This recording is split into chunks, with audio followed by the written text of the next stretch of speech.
Bienvenue sur Africa 24. Dans cette nouvelle édition du Non-Stop Info, voici les titres. Au Nigeria, le président sortant Muhammadu Buhari, déclaré vainqueur de la présidentielle, il a été réélu avec 56% des voix. Le chef de l'État promet d'intensifier ses efforts en matière de sécurité.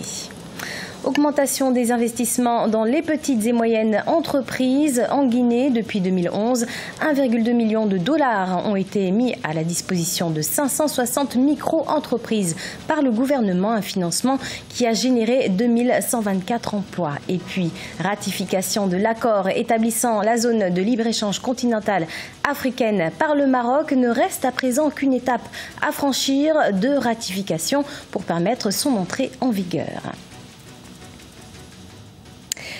Au Nigeria, le président sortant Muhammadu Buhari a été réélu pour un mandat de 4 ans avec 56% des voix pour un taux de participation de 33,2%. Le chef de l'État réélu s'est exprimé sur les réseaux sociaux. Il a promis d'axer sa gouvernance sur la diversification de l'économie et le renforcement de l'unité nationale. Cheikh Omar Bandaogo.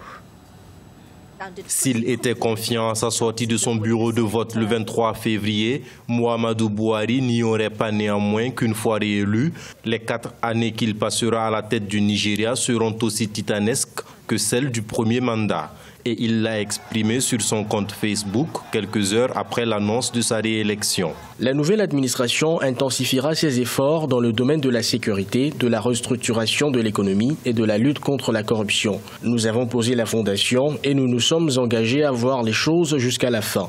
Nous allons nous efforcer de renforcer notre unité et notre inclusivité afin qu'aucune section ou groupe ne se sente laissé derrière ou laissé dehors. En arrivant au pouvoir en 2015, l'homme avait tenu ses mêmes promesses. Seulement voilà, avec la chute des cours du pétrole à partir de 2016, le Nigeria est tombé dans une profonde récession. Les violences communautaires se sont ajoutées aux attaques terroristes et Muhammadu Buhari, malade, a même été surnommé Baba Goslo par les Nigérians du fait de la lenteur dans l'exécution de son programme. La lutte contre la corruption, c'est une lutte permanente. C'est comme la lutte aussi contre le terrorisme actuellement. Et je crois que cette seconde victoire du mandat va lui donner encore plus de marge de manœuvre, de lutte contre véritablement les personnalités les plus corrompues dans le pays. Parce que vous voyez que maintenant, il a la majorité au niveau de l'Assemblée, il a la majorité au niveau du Sénat. Il faut rappeler que dans un contexte où l'opposition veut attaquer le verdict des urnes en justice, Muhammadu Buhari a appelé ses partisans à la retenue dans la célébration de la victoire pour éviter toute frustration ou humiliation de l'autre camp. L'Égypte a accueilli le premier sommet entre les dirigeants de l'Union européenne et la Ligue arabe ce dimanche 24 et lundi 25 février à Sharm el-Cheikh. La coopération économique entre l'Europe et les pays arabes, les défis mondiaux, ainsi que les questions régionales étaient au cœur de cette rencontre. Les détails avec Vina Nodin. Premier sommet entre l'Union européenne et la Ligue arabe.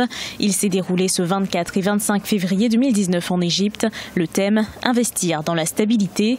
Plus de 50 dirigeants de pays arabes et européens ont échangé sur les moyens à mettre en œuvre pour le partenariat et la coopération entre les deux régions. Il existe un réel désir parmi les 28 pays européens participants et les 22 pays arabes.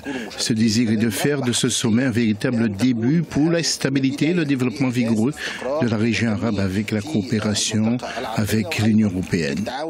Ce sommet, présenté comme historique, a tourné autour de divers enjeux, menés à bien des objectifs communs, la prospérité, la stabilité et la paix. La lutte contre le terrorisme était d'ailleurs au cœur des discussions.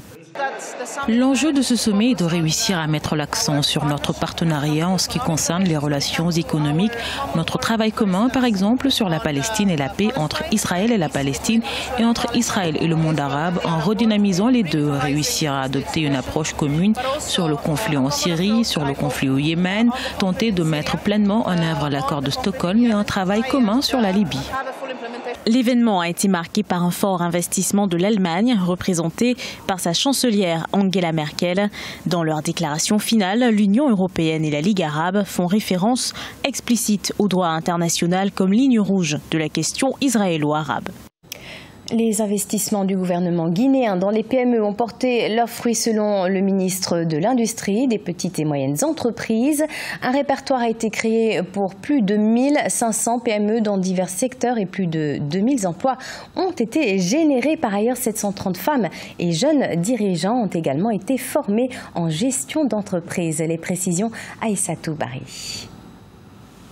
Depuis 2011, le gouvernement guinéen a mis à la disposition de 560 micro-entreprises la somme d'1,2 million de dollars selon le ministère de l'Industrie, des petites et moyennes entreprises. Un appui qui a généré 2124 emplois en faveur des jeunes et des femmes dans différents secteurs de l'économie. Cette performance est imputable à l'amélioration du climat des affaires selon les autorités. Aujourd'hui, si les investisseurs se bousculent à la porte de notre pays, c'est parce que les conditions de sécurité ont été créées sous l'impulsion du président de la République. Il y a eu le nouveau code des investissements et l'instauration d'un dialogue public-privé qui permet de créer un pont entre les décideurs politiques et les acteurs économiques. Dans sa politique de faire du secteur privé une locomotive de la croissance, le gouvernement a mis l'accent sur la formation. Un programme de formation de 730 dirigeants de petites et moyennes entreprises a été initié afin de les rendre plus compétitives pour répondre aux besoins du marché. Le climat des affaires s'est nettement amélioré en Guinée en ce qui concerne la création d'entreprises. Cependant, l'impôt sur les sociétés, c'est pratiquement 35% du bénéfice, ce qui est nettement énorme pour les entreprises qui démarrent.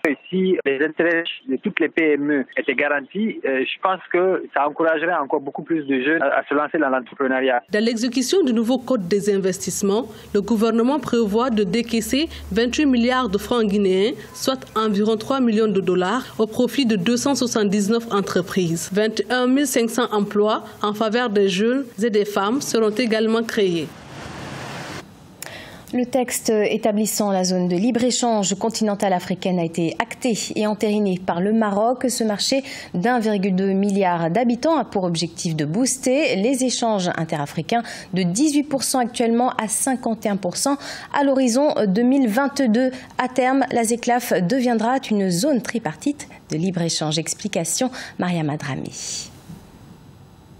Plus que 2 ratifications pour l'adoption de la zone de libre-échange continentale africaine. Une année après son adoption à Kigali au Rwanda, la ZLECAf fait bien des progrès. Ce 23 février, le Maroc a ratifié ce texte, le rapprochant encore plus près d'une adoption au cours de cette année. Ceci va permettre à un certain nombre de secteurs de se déployer tant au nord qu'au sud de la Méditerranée et surtout ceci va permettre aux échanges africains, intra-africains, de redevenir ce qu'ils étaient du temps de nos grands-parents, quand tous ces échanges étaient extrêmement puissants et extrêmement forts, et dire que mon arrière-grand-père allait à Tombouctou faire ses études pour pouvoir enseigner le droit à Sfax en Tunisie. Avec la ZLECAf, 90% des échanges de biens seront dégrevés des droits de douane, mais pas que. À terme, les 84 000 km de frontières qui existent actuellement en Afrique devront disparaître. L'arrivée du royaume chérifien dans le grand marché de la ZLECAf confirme les assurances de Moussa Faki Mahamat, président de la Commission de l'Union africaine. Les avancées enregistrées, s'agissant de la zone de libre-échange, sont particulièrement encourageantes. Les 6 pays qui n'ont pas encore signé cet instrument doivent le faire dans les délais les plus brefs et ceux qui ont déjà franchi ce pas concluront rapidement les procédures de ratification. Pour entrer en vigueur, cet accord signé lors du sommet extraordinaire de l'Union africaine le 31 mars 2018 à Kigali devrait être ratifié par 22 membres sur les 44 États signataires et ainsi déclencher le seuil d'entrée en vigueur de ce vaste marché de 1,2 milliard d'habitants censé faire porter le commerce intra-africain de 18% actuellement à 51% à l'horizon 2022.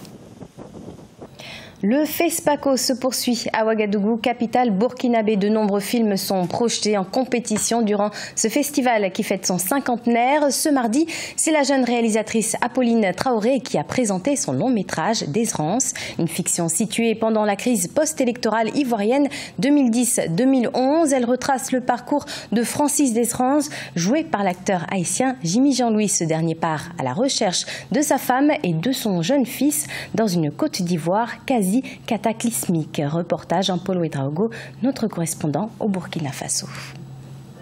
Acteurs non moins importants de la chaîne de valeur cinéma, les consommateurs prennent d'assaut les salles de projection de ce 26e FESPACO. À l'affiche de ce mardi, D'Errance, le film de la réalisatrice burkinabé Apolline Traoré, que tous ont voulu voir. À la conquête de l'étalon d'or dans la catégorie long métrage, le film dont les scènes se déroulent en Côte d'Ivoire, notamment entre 2010 et 2011, traite du traumatisme des guerres sur les survivants, une histoire collective partagée avec Haïti et qui voit son intrigue nouée autour d'un père obsédé par la transmission de son nom à son fils.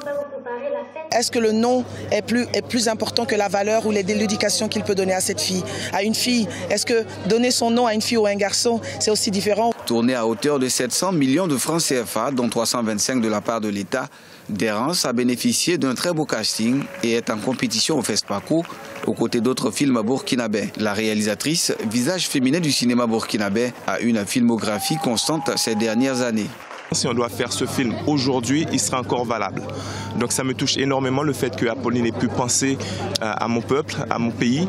À regarder de près, c'est une super production avec un personnage qui campe bien le jeu.